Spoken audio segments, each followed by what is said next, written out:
नमस्कार, मैं हूं यश खुराना। स्वागत है आपका खास कार्यक्रम में। महंगाई का non stop torture.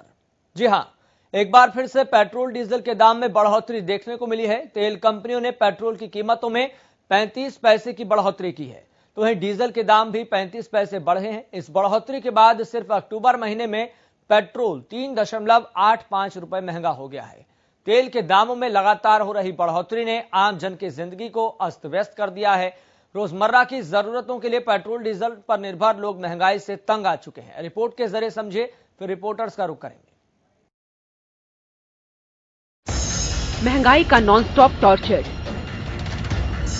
Over speed हुए पेट्रोल के दाम, डीजल की कीमतों ने निकाला दम, महंगाई का ताब, तेल का बड़ा भाव।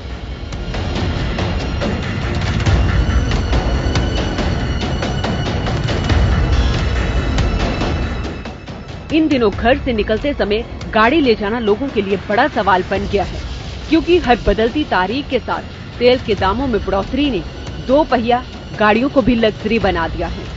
आज भी पेट्रोल डीजल के दाम में 35 पैसे की बढ़ोतरी हुई है। पिछले महीने के अंतिम दिनों से जो पेट्रोल की कीमतें बढ़ना शुरू हुई, वह आज भी नहीं थमी है। कई राज्यों में इसके दाम सैकड़ा पार कर चुके हैं। वहीं आज फिर दोनों की कीमतों में इजाफा हुआ है। आइए आपको ग्राफिक्स के जरिए दिखाते हैं कि बीते 15 दिनों में पेट्रोल और डीजल की कीमतें कितनी बढ़ी। पेट्रोल और डीजल के दाम। 2 अक्टूबर को डीजल में 30 पैसे की बढ़ोतरी हुई, वहीं पेट्रोल में 25 पैसे की बढ़ोतरी हुई। 3 अक्टूबर को डीजल में 30 पैसे का इजाफा हुआ, वहीं पेट्रोल में 25 पैसे का इजाफा हुआ। 6 अक्टूबर को डीजल 35 पैसे बढ़ा, वहीं पेट्रोल 30 पैसे बढ़ा। 8 अक्टूबर की बात करें तो 8 अक्टूबर को डीजल में 35 पैसे की बढ़ोतरी हुई और पेट्रोल में 30 पैसे की बढ़ोतरी हुई। 11 अक्टूबर को डीजल में 35 पैसे का इजाफा हुआ और पेट्रोल में 30 पैसे का इजाफा हुआ। 15 अक्टूबर को डीजल में 35 पैसे का इजाफा हुआ, वहीं पेट्रोल में भी 35 पैसे का इजाफा हुआ।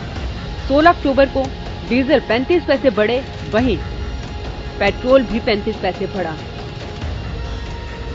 अक्टूबर के इन 16 दिनों में पेट्रोल जहां 3.85 रुपए महंगा हुआ, तो डीजल 4.35 रुपए।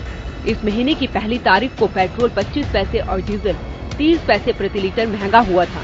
इस महीने की बात करें तो 4 अक्टूबर, 12 अक्टूबर और 13 अक्टूबर को छोड़कर अन्य सभी दिन तेल महंगा हुआ है। फिलहाल आम जनता को राहत मिलते हुए नहीं दिख रही है। अगर ऐसा ही रहा तो आने वाले दिनों में दूसरे राज्यों में भी ईंधन की कीमतें शतक पार कर चुकी होंगी। महानगरों में पेट्रोल डीजल के दाम। दिल्ली में पेट्रोल 105.49 रुपए और वहीं डीजल 94.22 रुपए। मुंबई में पेट्रोल 111.43 रुपए और डीजल 102.15 रुपए। कोलकाता में पेट्रोल 106.10 रुपए और डीजल 97.33 रुपए। चेन्नई में पेट्रोल 102.70 रुपए और डीजल 98.59 रुपए। एक तरफ पेट्रोल, डीजल और घरेलू गैस की कीमतें आसमान छू रही हैं, दूसरी तरफ दूसरे ईंधनों की कीमतें भी लगातार बढ़ रही हैं। 13 अक्टूबर को 2 रुपए महंगी हुई थी पीएनजी और सीएनजी। 10 अक्टूबर को एलपीजी सिलेंडर पर 15 रुपए की बढ़ोतरी हुई थी। धीरे धीरे आम जनता की जेब पर बढ़ रहा बोझ लोगों के सब्र के बांध को तोड़ रहा है। जनता महंगाई से त्रस्त है। इस पर काबू पाने की गुहार के साथ सरकार की ओर लगातार देख रही है। Bureau report, Haryana news.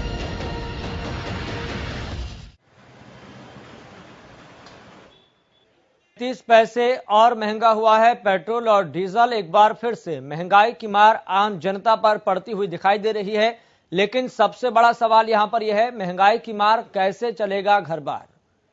महंगाई का नॉन स्टॉप टॉर्चर यहां पर देखने को मिल रहा है।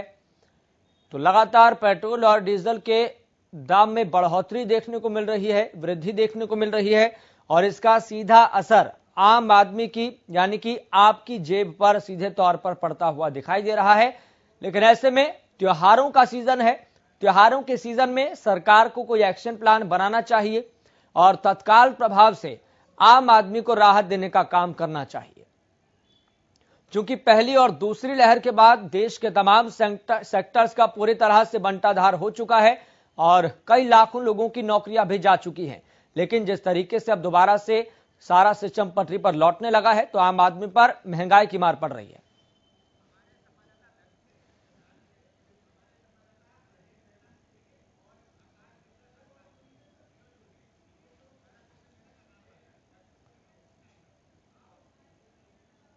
चलिए, तो आपको बता दें कि हमारे साथ हमारे संवाददाता भी लगातार बने हुए हैं और इसके साथ साथ हमारे साथ अर्थशास्त्री आकाश जिंदल भी जुड़ गए हैं।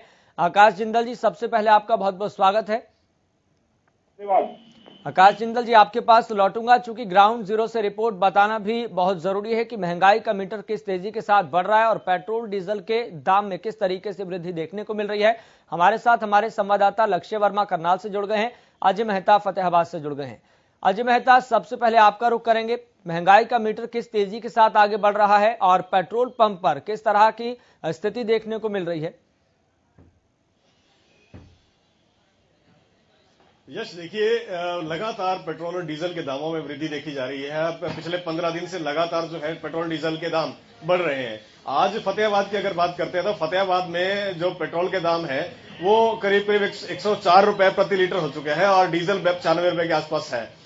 देखिए, पेट्रोल पंप पर जो स्थिति है आज जो है यहाँ पर लोगों की जो पेट्रोल डीजल डलवाने वाले लोग हैं गाड़ियों में, जो टू व्हीलर्स में या फोर व्हीलर्स में, उनकी संख्या बेहद कम हो गई है। लोगों का स्पष्ट एक कहना है कि जिस प्रकार से पेट्रोल और डीजल सरपट दौड़ रहा है तो ऐसे में लोगों को जो है एक बार फिर से सोचना पड़ेगा कि वो वाहन घरों में खड़े करें या सड़कों पर लेकर आए। अगर सड़कों पर लेकर के आते हैं तो उनके लिए वहन करना, ईंधन का रेट वहन करना बड़ा मुश्किल हो रहा है। पहले लोग टैंक फुल कराते हुए जो है पहले नहीं सोचा करते थे, लेकिन अब एक एक बूंद के लिए सोच रहे हैं कि कहीं अब जो रेट फिर से जो है बढ़ गए और जो इस तरह से रेट लगातार बढ़ते रहे तो कहीं ना कहीं उनके लिए गाड़ियां चलाना मुश्किल हो जाएगा। जी चले अजय मेहता, लगातार आप बने रहिए। चूंकि हमारे साथ लक्ष्य वर्मा भी जुड़ गए हैं।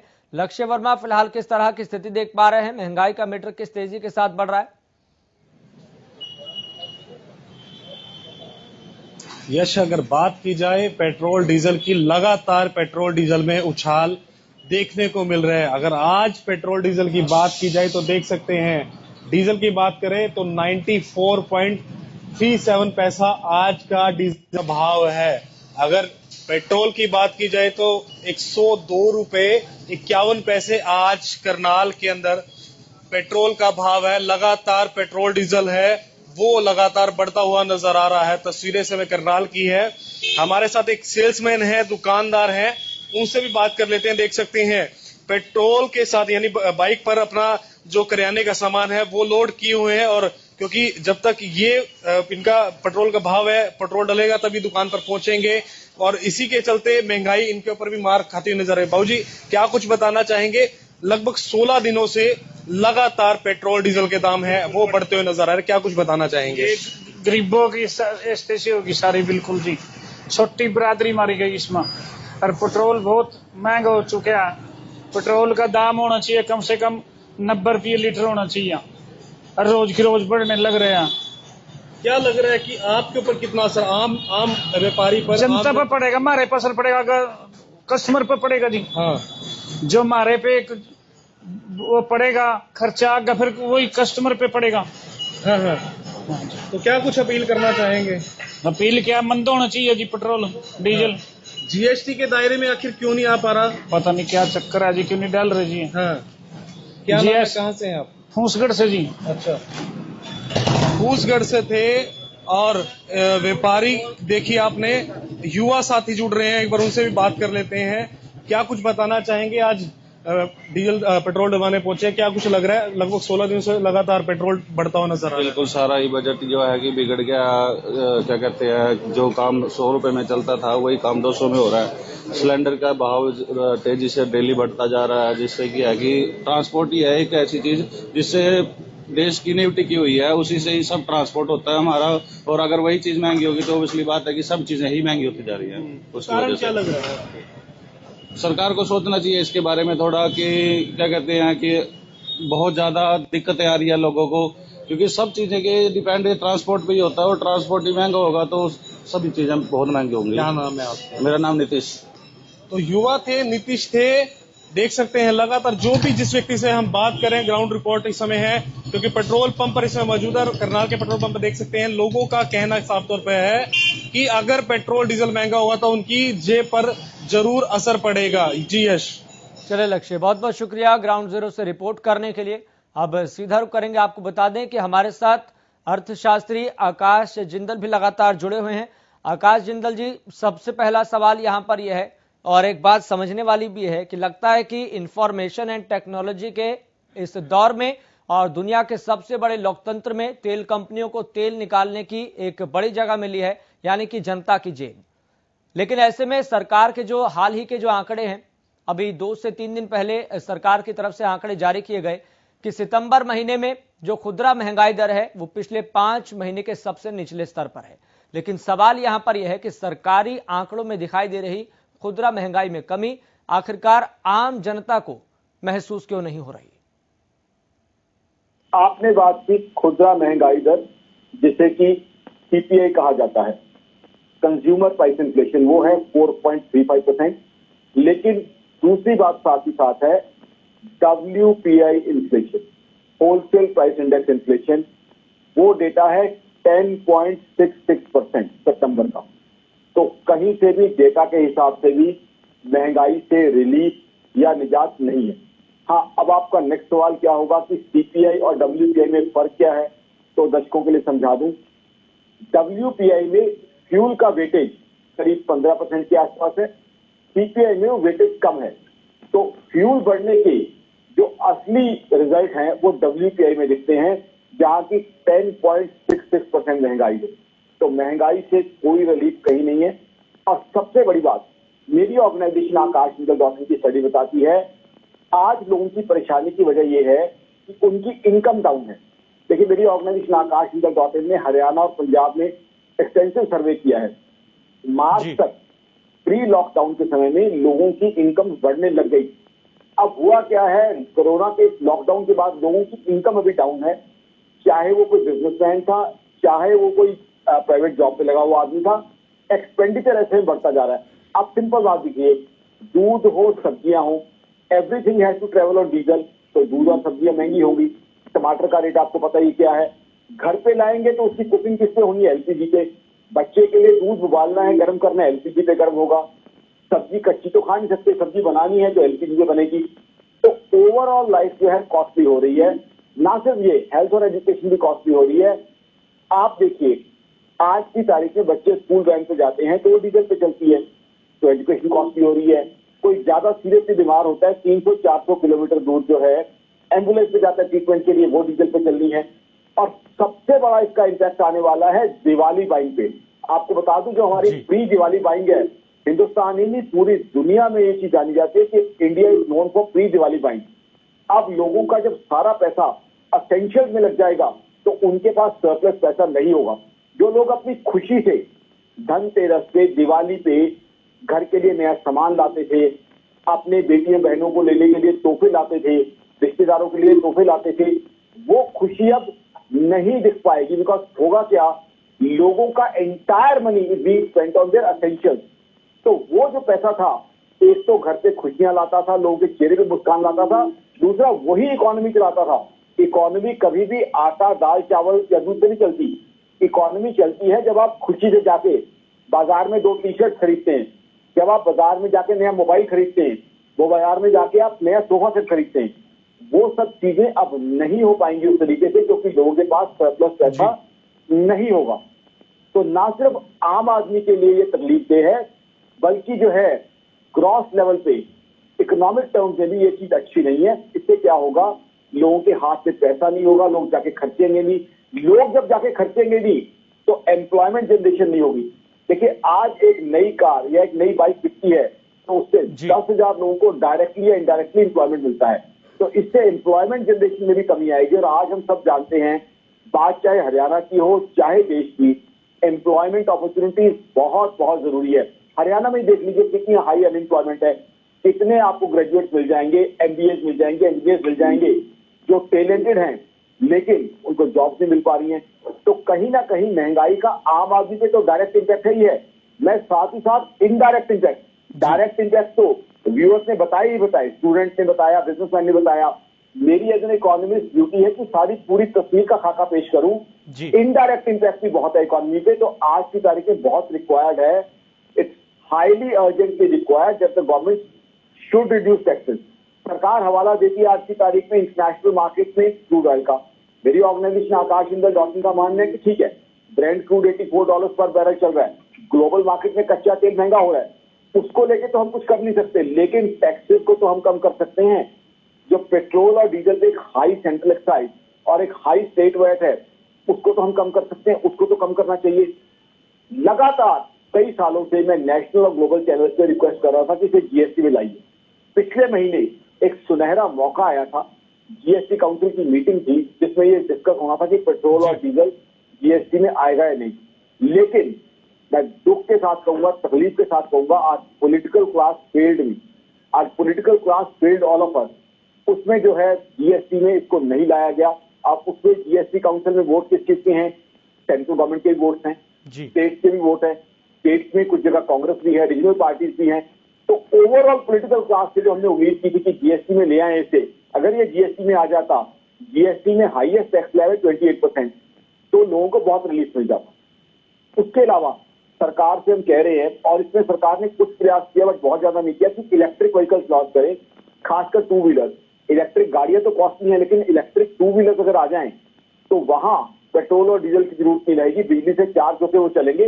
और जैसे हरियाणा के हमारे शहर हैं, कॉम्प्लेक्स के सिटीज हैं, करनाल हो, कुरुक्षेत्र हो, तो वहां पे वो टू व्हीलर बड़े आसानी से चल सकते हैं। तो सरकार को उस पॉलिसी पे भी काम करना चाहिए कि इलेक्ट्रिक टू व्हीलर जो हैं वो लाए जाएं। उससे क्या होगा, एक तो पॉल्यूशन से हम बचेंगे, दूसरा ये जो महंगाई की मार पेट्रोल डीजल की वजह से आ रही है उससे हमें निजात मिलेगी। उसके चार्जिंग स्टेशन अलग अलग जगह बना दिए जाएं ताकि लोग उसको चार्ज कर सके और चलाया जाए। तो कहीं ना कहीं हमें अलग तरीके से we have to work towards out of box idea. लेकिन सरकार के पास बहुत विकल्प है महंगाई को कम करने के लिए, लेकिन सरकार की कहीं ना कहीं नियत में भी कमी देखी जा रही है, नियत और नीति कमजोर दिखाई दे रही है। आकाश जी आपके पास लौटेंगे, चूंकि एक झज्जर से भी एक रिपोर्ट ले लेते हैं। हमारे साथ हमारे संवाददाता रमाकांत भी जुड़ गए हैं। रमाकांत, फिलहाल किस तरह की स्थिति देख पा रहे हैं और महंगाई का मीटर किस तेजी के साथ आगे बढ़ रहा है? जी बिल्कुल, मैं आपको बता दूं, आए दिन कहीं ना कहीं पेट्रोल और डीजल के दाम जो इजाफा हो रहा है, आम लोगों की जेब पर हर रोज डाका डल रहा है। जब वो अखबार को उठाते हैं या फिर खबरें पढ़ते हैं तो उनको महंगाई की खबर मिलती है, और जो आम लोग हैं कहीं ना कहीं पूरी तरह महंगाई से त्रस्त नजर आ रहे हैं। मैं झज्जर की स्थिति की बात करूं तो झज्जर के पेट्रोल पंप पर जो डीजल है 94 रुपए 76 पैसे और 106 रुपए 65 पैसे के करीब पेट्रोल का रेट हो चुका है। तो आम लोग कहीं ना कहीं पूरी तरह से है। सर, लगातार जो महंगाई बढ़ रही है उससे आम लोगों पर कितना असर पड़ रहा है? बहुत ज्यादा असर पड़ा हुआ है। पेट्रोल तो रोज ही बढ़ रहा है। तो आप गाड़ी में तेल डलवाने आए, हर रोज पेट्रोल डीजल बढ़ रहा है, तो जेब पर तो पूरा असर पड़ रहा होगा जनाब। ज्यादा बेरोजगारों पर ज्यादा तो आम खर्चे कम करने पड़ रहे हैं अगर गाड़ी में पेट्रोल डलवाना है। हाँ जी बिल्कुल। कुछ और लोग भी हैं, मैं बात कराता हूँ। सर, लगातार पेट्रोल डीजल के दाम बढ़ रहे हैं, आप लोगों की जेब पर कितना असर पड़ रहा है? सर 100 का 100% असर पड़ रहा है। काम धंधे है नहीं, महंगाई इतनी होगी दिन पे दिन। मोदी सरकार कह रही है कि ले भाई हम कंट्रोल कर रहे हैं, महंगाई पे कंट्रोल कर रहे हैं, कंट्रोल तो कुछ हो ही नहीं रहा। गरीब आदमी हमारी पिसता जा रहा है इसके अंदर। आप देख रहे हो 1 साल के अंदर कुछ नहीं है, वादे हैं और महंगाई होती जा रही है पेट्रोल। और हमें तो ऐसा लग रहा है कि ये देखिए हमें गाड़ियां गुड़िया सब सिस्टम छोड़ना पड़ेगा और पैदल चलना पड़ेगा। बिल्कुल, लगातार पेट्रोल डीजल के दाम बढ़ने से पेट्रोल डलवाने आए आप लोग? Yes sir. आप स्टूडेंट हैं या फिर काम करते हैं? नहीं सर, मैं स्टूडेंट हूँ। जस्ट उसमें महंगाई के बढ़ते साथ बसों का किराया बढ़ चुका है, रेट डबल आ चुके हैं, पेट्रोल बढ़ गया, सिटी से बहुत दूर है, कॉलेज जाने के लिए हमें बहुत ज्यादा परेशानी होती है। बसों में जाते हैं तो वो किराया डबल कर दिया उन्होंने, जेब पे बहुत जो पॉकेट मनी मिलती है उस पर बहुत ज्यादा असर पड़ रहा है सर। बिल्कुल, कहीं ना कहीं आम लोगों की जेब पर पूरी तरह असर पड़ रहा है। और लगातार ये लोग कह रहे हैं, चाहे वो स्टूडेंट है, व्यापारी हो, मिडिल क्लास हो, वो लगातार कह रहे हैं पेट्रोल डीजल के दाम बढ़ने से सब्जियों के दाम बढ़ चुके हैं, और जो प्राइवेट जो व्हीकल चलते हैं चाहे वो जनता त्राहिमाम कर रही है, इस बात में कोई दो राय नहीं है। रमाकांत, बहुत बहुत शुक्रिया ग्राउंड जीरो से रिपोर्ट करने के लिए और ये बताने के लिए कि महंगाई का मीटर किस तेजी के साथ आगे बढ़ रहा है। अजय मेहता, आपका भी बहुत बहुत शुक्रिया ग्राउंड जीरो से रिपोर्ट करने के लिए और जानकारी साझा करने के लिए, और लगातार इस विषय पर हमारे साथ चर्चा करने के लिए और आपको समझाने के लिए अर्थशास्त्री आकाश जिंदल भी हमारे साथ जुड़े हुए हैं। आकाश जिंदल जी, एक दौर था जब महंगाई के मुद्दे पर सत्ता के सिंहासन हिल जाया करते थे, तख्ता पलट हो जाया करता था, ऐसी नौबत आ जाया करती थी, लेकिन आज सरकार महंगाई नियंत्रण को काबू करने के लिए लगता है कि प्राथमिकता में इस विषय को नहीं ले रही है, और कहीं ना कहीं विपक्ष भी उस मुद्दे को इस तरीके से नहीं उठा पा रहा है। देखिए, वही मैं आपसे बात कर रहा था, अभी जीएसटी काउंसिल का एक बहुत सुनहरा मौका था जी, गोल्डन चांस था, उसमें विपक्ष भी है। जीएसटी काउंसिल के अंदर दर्शकों को समझा दूं, जहां रूलिंग सेंट्रल गवर्नमेंट की भी वोट्स हैं, वहां स्टेट की वोट है। अब कुछ स्टेट में सेंटर कांग्रेस है, कुछ स्टेट के अंदर रीजनल पार्टीज भी हैं, तो पक्ष और विपक्ष दोनों ने हमें निराश किया है। मैं कांग्रेस के जो है प्रवक्ताओं के साथ लगातार नेशनल टीवी चैनल पे डिबेट करता हूं, उनको भी मैंने ये बात कही है कि आप देखिए, तो वो कह रहे हैं कि हम सड़कों पे उतरे थे। अरे मैंने कहा भाई साहब, आपकी पार्टी की मैं इज्जत करता हूं, सड़कों पे उतरे थे, लेकिन जब टेबल पे बैठ के जीएसटी के काउंसिल के अंदर इसको पास कराना था तो क्या पोजीशन थी। तो आज की तारीख में तो हमें, तो मैंने आपको पहले कहा, पूरी पॉलिटिकल क्लास ने हमें फेल किया है, कहीं से भी हमें उस तरह की सपोर्ट नहीं मिल पाई। दूसरी बात रही सरकार की, सरकार ये बात कहती है कि कोरोना के समय में सरकार का बहुत खर्चा हो गया है। कुछ बातें सरकार की सही भी हैं। सरकार ने एक बहुत मैसिव वैक्सीनेशन ड्राइव किया और उसके लिए मैं सैल्यूट करता हूं मोदी साहब को। एक बहुत कामयाब और बढ़िया वैक्सीनेशन ड्राइव किया गया है। गरीब भाई बहनों के लिए फ्री अनाज का इलाज किया जो है इंतजाम किया गया है। बट इसके लिए आम आदमी से ज्यादा टैक्स क्यों लिया जा रहा है? आम आदमी का भी तो डेफिसिट चल रहा है। सरकार का अगर डेफिसिट चल रहा है, डेफिसिट का मतलब घाटा, यानी कमाई कम खर्चा ज्यादा, तो आम आदमी की पोजीशन क्या है? अभी आप जो है, आपके कॉरेस्पॉन्डेंट जिसका इंटरव्यू ले रहे थे, एक भाई ने बहुत अच्छी बात कही, काम धंधे है नहीं। I think that was a telling statement. लोगों के पास बिजनेसेस से, प्रोफेशन से इनकम बहुत कम हुई पड़ी है। अब देखिए, एग्जांपल लीजिए, पहले किसी की कमाई थी 50,000 रुपए, खर्चा था 45,000 रुपए, ठीक है, वो चल रहा था। अब वो कमाई रह गई है 35,000, खर्चा हो गया है 55,000 रुपए। वो जो 20,000 का डेफिसिट है, उसको कौन पूरा करेगा? कहां से वो फिल होगा? अगर सरकार के पास भी डेफिसिट है तो जनता के पास भी डेफिसिट है, तो इसमें प्रेफरेंस किसको दी जाएगी? प्रेफरेंस देनी है हमें जनता को, क्योंकि हम एक वेलफेयर स्टेट है। आम आदमी का फायदा सोचना है। अगर इसमें से हिट लेना है तो सरकार को लेना चाहिए, और सरकार के पास जो है और ऑप्शन भी है पैसा इकट्ठा करने की। 4 ऑप्शन मैं आपके प्लेटफॉर्म पे गिनाना चाहता हूं, जो मैंने तमाम नेशनल चैनल और ग्लोबल चैनल पे गिनाई है। मेरी ऑर्गेनाइजेशन आकाश जिंदल गौतम की रिसर्च कहती है, सरकार को पैसा रेज करना है तो डिसइन्वेस्टमेंट बढ़ाई जा सकती है। सरकार एनआरआई के थ्रू, एनआरआई से मसाला बॉन्ड के थ्रू पैसा रेज कर सकती है। सरकार डोमेस्टिक सेविंग्स को टैप कर सकती है, स्मॉल सेविंग्स के थ्रू एक्सपेंडिचर रिड्यूस किया जा सकता है। कई इनोवेटिव तरीके हैं, कई out of the box ideas हैं। देखिए, और जगह इतने टैक्सेस नहीं है बाकी कंट्रीज में, हमारे यहाँ ज्यादा टैक्सेस हैं, तो इन टैक्सेस को रिड्यूस किया जाना चाहिए, वरना हमारी दिवाली फीकी रह जाएगी। सबसे बड़ी आपको बात बताऊं, और दिवाली फीकी रहने का मतलब सिर्फ त्योहार के फीके रहने से मतलब नहीं है। दिवाली से हमारी पूरी इकोनॉमी चलती है। जैसे मैंने पहले भी आपको बताया है, हमारी दिवाली बाइंग जो है पूरी इकोनॉमी को चलाती है, और दिवाली के इमीडिएटली बाद नॉर्थ इंडियन मैरिज सीजन होता है सहा, वो भी फीका रह जाएगा जब लोगों के पास डिस्पोजेबल खर्चा ही नहीं होगा, सरप्लस ही नहीं होगा। कि शादियों के लिए लोग शौक से खरीदारी करते थे, सिर्फ लोग अपने एसेंशियल खरीदेंगे तो कैसे बात बन पाएगी, कैसे इकोनॉमी चलेगी? तो उससे जो है जीडीपी ग्रोथ भी हमारी इफेक्ट हो जाएगी। बिल्कुल, पूरा सिस्टम एक के साथ एक जुड़ा हुआ है, और इस जुड़ाव के चलते ही हमारी इकोनॉमी आगे चल पाती है। लेकिन जनता के पास जब पैसा ही नहीं होगा तो बाजार में इन्वेस्ट कैसे करेंगे, और इन्वेस्ट नहीं होगा तो हमारी अर्थव्यवस्था में जो लिक्विडिटी है वो कैसे होगी, और लिक्विडिटी की नहीं होगी तो अर्थव्यवस्था भी कहीं ना कहीं उसके पहिए थमते हुए नजर आएंगे। आकाश जिंदल जी, बहुत बहुत शुक्रिया जुड़ने के लिए, तमाम जानकारियां जनता तक पहुंचाने के लिए, साझा करने के लिए। तो इस बात को आप समझिए कि इंफॉर्मेशन एंड टेक्नोलॉजी के इस दौर में और दुनिया के सबसे बड़े लोकतंत्र में तेल कंपनियों को तेल निकालने की एक नई जगह मिली है, यानी कि आपकी जेब। तो इस बात को लेकर सतर्क रहना बेहद जरूरी है, और सारी चीजों का बारीकी से आकलन करना भी जरूरी है कि सरकार महंगाई के मुद्दे पर कितना गंभीर है। लेकिन सरकार महंगाई के मुद्दे पर गंभीर होती हुई नहीं दिखाई दे रही है। फिलहाल इस खास कार्यक्रम में इतना ही। मुझे दीजिए इजाजत। देखते रहिए हरियाणा न्यूज।